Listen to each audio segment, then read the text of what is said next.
Olá, você me conhece? Meu nome é Márcia Doro, eu sou professora de português e eu estou aqui para trazer para você novidades.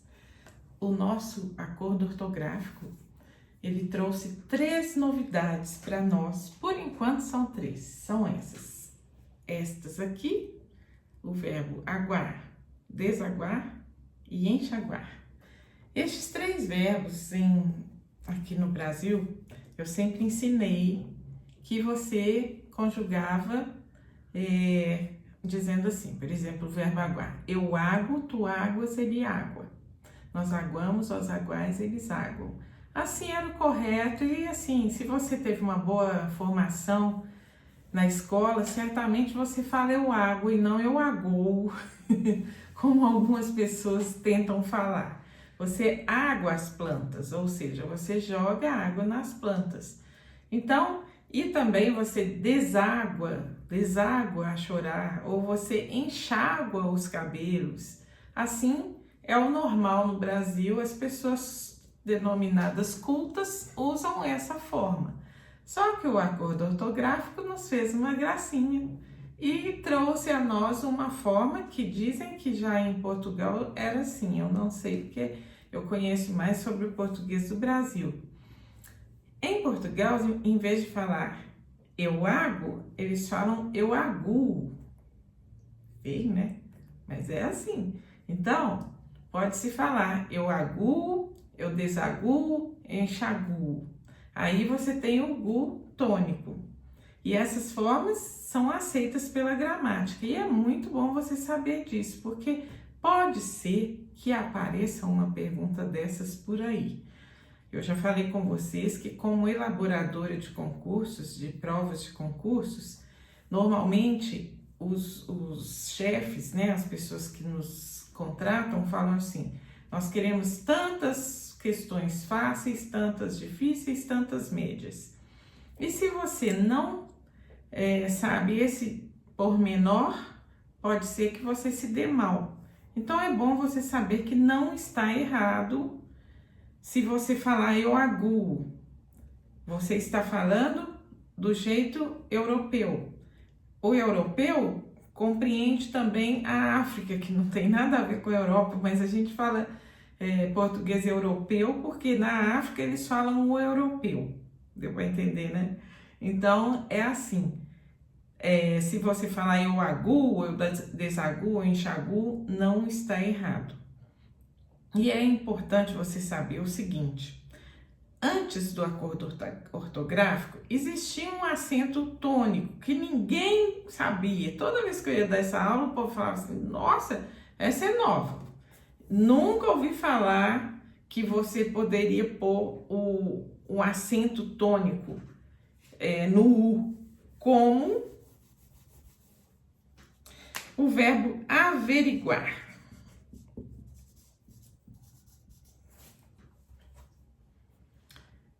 Eu tenho até um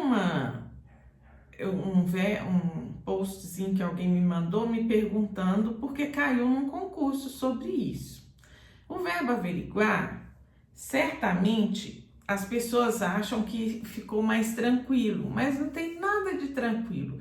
Sinto muito afirmar, mas a reforma ortográfica foi muito mal pensada. Essas coisas realmente confundem. Esse negócio de pode ou não é facultativo e tal, isso mais confunde do que tudo. É melhor ensinar a regra de uma vez. Então, o que acontece? Se antes você conjugava o verbo averiguar assim, eu averigo, tu averiguas, você estava errado. É bom você saber. Hoje não. Hoje você pode falar de 2 formas.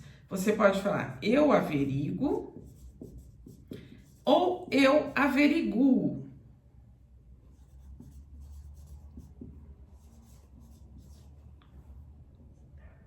Aí você vai falar, averiguo, mas era assim. Eu tinha até uma musiquinha que falava, eu sei que em continue é tônica a letra U, é terminada em UA, por isso eu sei conjugar. Aí não vou cantar o resto não, mas eu tive que fazer uma adaptação, porque eu dizia assim, do mesmo jeito que você fala um verbo que termine em UAR. Continuar, você fala eu continuo, o verbo averiguar, eu averiguo. Normal. É só você acostumar com isso.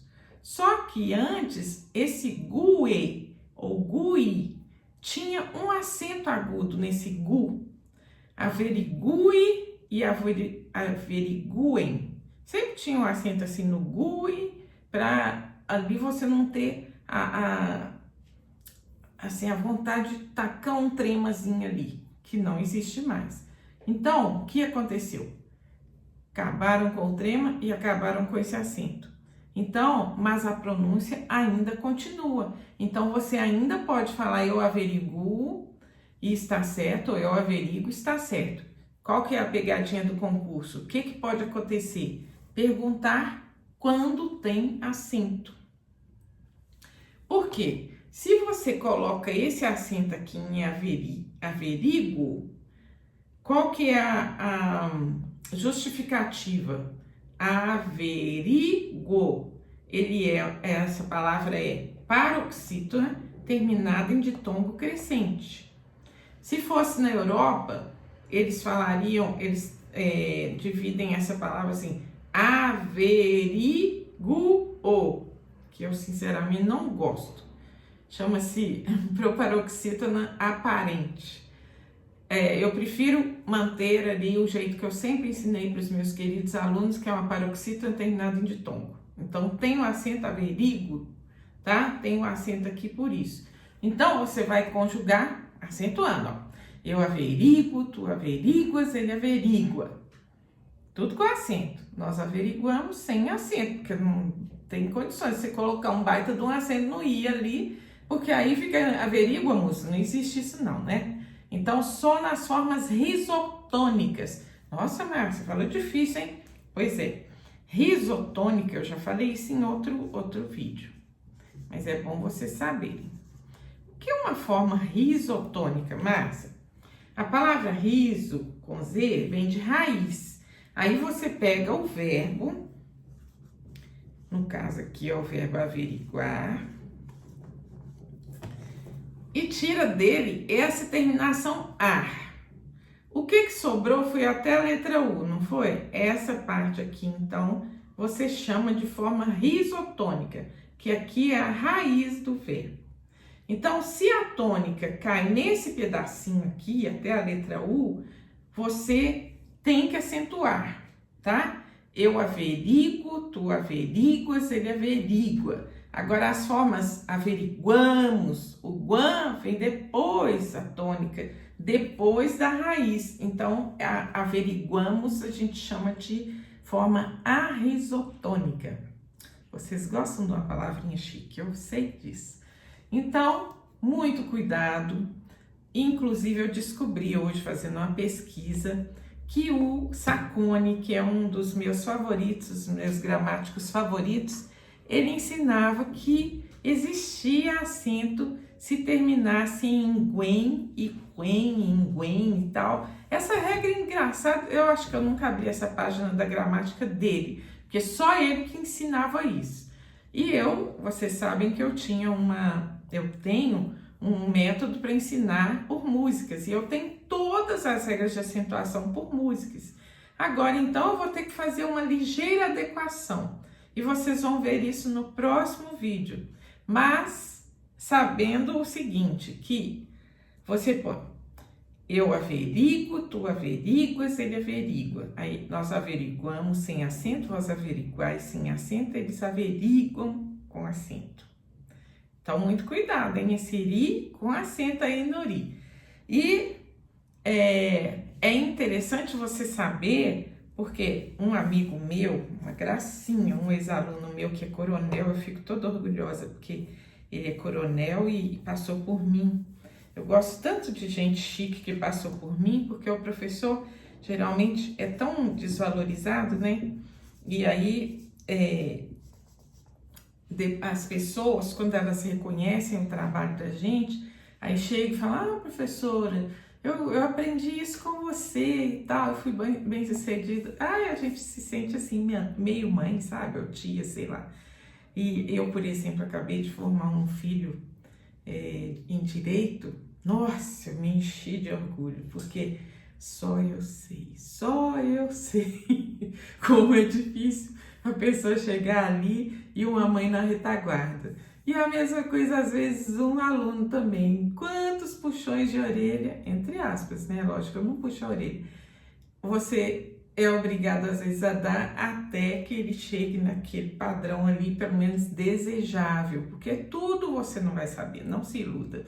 Eu não sei tudo, eu erro muito, é bom vocês saberem, mas eu erro talvez menos que você. E eu quero que você chegue pelo menos até onde eu estou, porque eu sempre estou estudando. Professor é igual médico. Se não estudar, sempre vem uma doença nova. E assim é o português, principalmente quando vem essa doença chamada VoLP, que está